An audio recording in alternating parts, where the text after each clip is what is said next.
Woo! It's Friday. Apologize for my tardiness. I just getting the baby situated, getting these boys off the bus. We got the Boo Bash tonight. Pumped. Should be good though. Most of the stuff at the school is it's pretty fun. And I actually put the question in the email here that I got from BJ. But yeah, everybody's dressing up tonight. Well, except me. I think I'm just gonna stick to my my sweatpants uniform that I'm always in. But let's see our question here. Early in the year, I was down to 15% body fat, but felt too small, and the gym performance suffered. Obviously, I was malnourished. I increased my intake, and now I feel great, and I'm seeing great gym gains, but now I'm 21% body fat. But I've gained 6 pounds of muscle in 5 months. How much body fat should I allow now, and when should I start switching gears to start cutting for summer? I'm currently 185, and I think I should be around 170. All right, super solid question. A lot of these things you don't know till you get there. But I'm going to just grab this in case I got to take any notes. All right, so as far as body fat percentage, we'll start there. It depends on like what the measurement is and how you're testing it. If you're, I doubt that anybody's getting a bod pod or underwater weighing. But those methods take into account like your fat in your organs, your brain, fat that's not subcutaneous, like fat that you can't do anything about. So the readings are typically higher. But, I've gotten away from worrying about body fat percentages. Just go by what you look like, where you want to go. Just the measurements. I mean, I'd say they're consistent from one to the next. So like, if you go from 19 to 15 or whatever it is, I would take that as success, but like, I wouldn't compare it to anybody else. And, depending on what the method is, the whole scale of what the result is could be completely different. But, I wouldn't get too stuck on body fat percentage. So as far as feeling small and having your gym performance suffer, this is very common amongst people that diet for the first time, or a lot of times when you diet and don't have a coach or somebody else watching you, because, you're going to lean towards dropping calories too quickly, and you're going to lean towards doing more cardio, and you're going to lean towards dropping carbs because you get too attached to the scale. And as soon as that thing starts, doesn't go lower, doesn't go low enough or whatever it is, you're cranking all that stuff up and you kind of beat yourself into the ground. And that's when, a lot of people run into this thing where their performance suffers or they feel flat.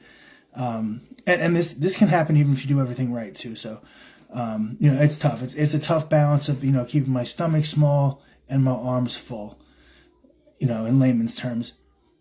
But super common thing.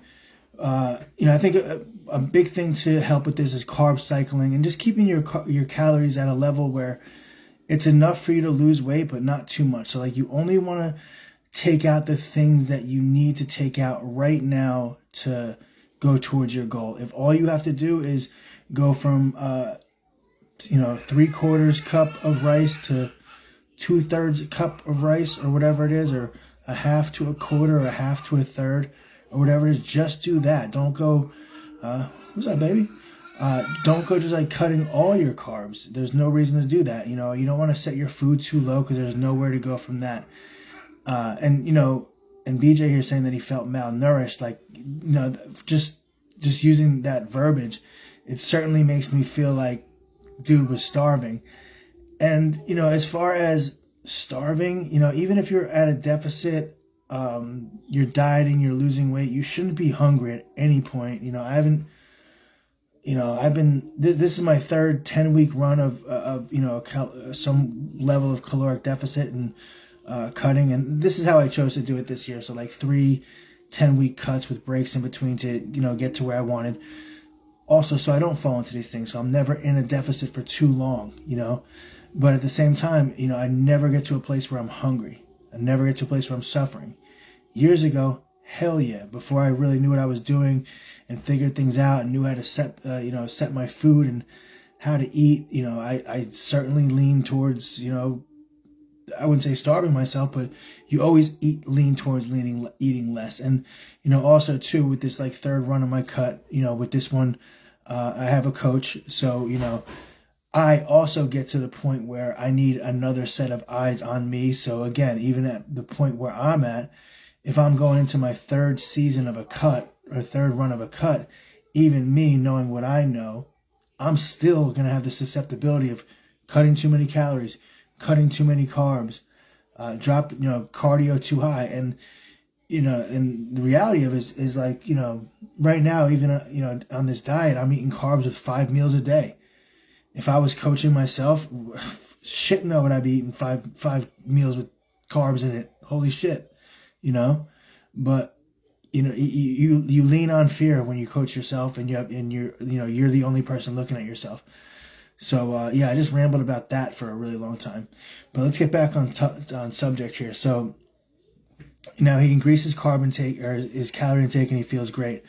This is my favorite time of the year, when you go from being at a deficit and dieting and then reversing back into reintroducing food, because you respond so well and your body wants it, so much. And depending on how lean you got and how well you did on the consistency side of the diet, the more leeway you have to, one, put on a shitload of muscle mass quickly, and two, not that we want to go this far, but you could have more cheat meals or have more leeway or more normal-ish food and not get fat. And you have a nice window, depending on how lean you get, to do this. Again, not recommending this for anybody, but after I dieted, when I was younger and shit, this is still in my adult life. Yeah, I would have fast food for post-workout 5 days a week and be ripped, so I would get so ripped in the summer. And then, again, when your metabolism is rolling like a maniac, wildfire, and then, you introduce these like big calorie bursts, but also you're doing it in the post-workout period, your body responds and like suctions it in, and that shit goes right to your biceps, So it also depends on how you do. But, BJ talking about how he feels great in the gyms, and the gains are going and the performance is much better. This is how you want to feel. This is like the whole reason why, you kind of want to stay as lean as possible, because you can kind of come in and out of these and gain tremendous strength and size quickly. Granted, you don't get too high in the body fat, and I guess that's where we're going to go next. So he says he gained 6 pounds of muscle in five months, which is fantastic. That's a fantastic rate of muscle. And now he's asking about how much body fat should he allow, and when should he start switching gears for the summer. Well, I guess if you gain, 6 pounds in 5 months, so, if you're still doing it, I would say roughly you're probably in a gaining phase for like 6 months, which that certainly makes me feel like you saw it through. I mean, 6 months. And that's the other issue with bulking and cutting, where, it's a psychological thing. When you cut, you feel small because, you're not as strong, and your muscles flatten out depending on how good you are at this. And then when you bulk, you feel fat, your abs start to fade. It's a psychological thing, but you need to see it through, and you need to understand that it's not about today, it's not about tomorrow, it's not about next week, it's about 3 months from now, wherever my goal is, or my wedding, or whatever this thing that's coming up is. So you might not look better next week, but you're going to look way better in 3 months. But so often with this psychological thing, your abs start fading, and right away people jump right back into the cut. People that are into a cut, once they start feeling flat or weak, right back into bulking. Like, you got to see it through. Have some goddamn patience. Like, this doesn't happen overnight. Like, it's a process, and this thing right here that I'm talking about, that people don't see their phases through, is the thing that keep a lot of people that train hard and do this forever roughly the same for their entire workout career, because they just keep teetering with this and never let themselves get to a level.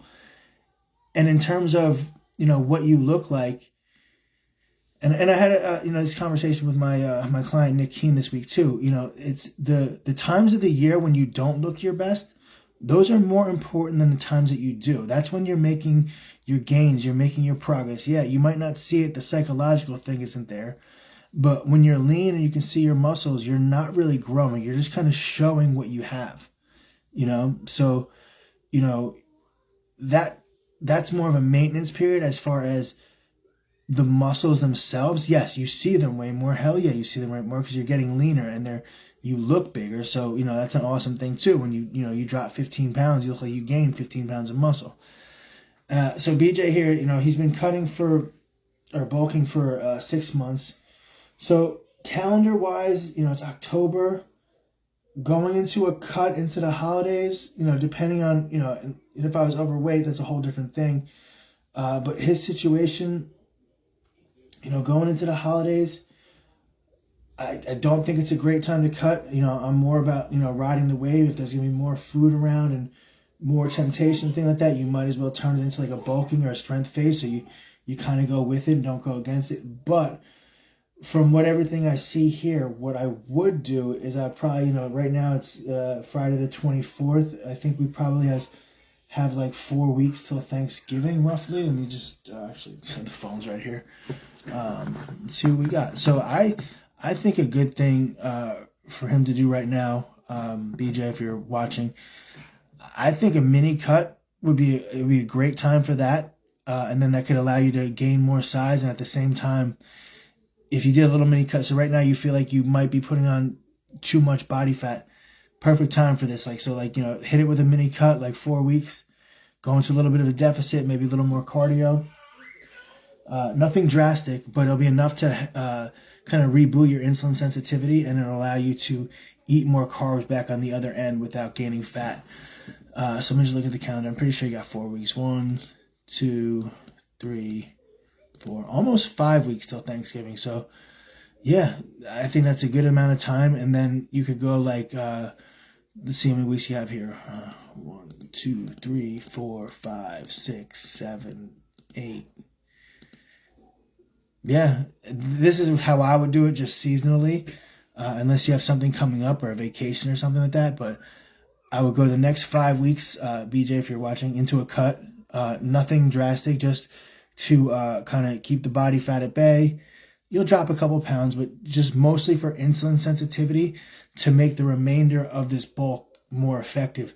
So, you know, if we continue to bulk through this 5 weeks, and then this last bulking phase, part of it was like 13 weeks,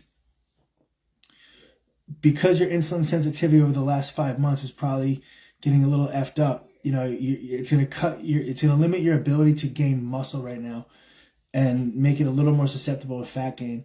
But if we take this next 5 weeks and try to keep things in check, bring things down, clean things up a little bit, get your body back to a more manageable and more efficient way of using energy, and get back some like metabolic flexibility in terms of where your body has an option of burning fat or carbs, that's where you want to be. So like, you know, we can do that and kind of restore your insulin sensitivity, make you handle carbs a little bit better, and then you'll get another 8-9 weeks of a bulk, which I would probably go 8 weeks and a week off. And now like I'm kind of mirroring my plan. So, and also too, I'm assuming that, you know, being on for 6 months, and then before that you've had a lot of weeks in a row without a week off. So I think you're probably due for that as well. So I'd say,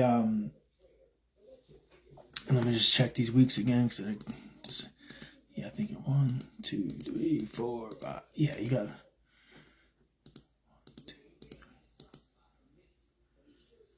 No, actually, I only have 4 more weeks of bulk. 4 to 5. That's fine. So great. So yeah, you'll get a nice little. You should be able to put on another like 2 pounds of muscle in like the last 4 or 5 weeks here.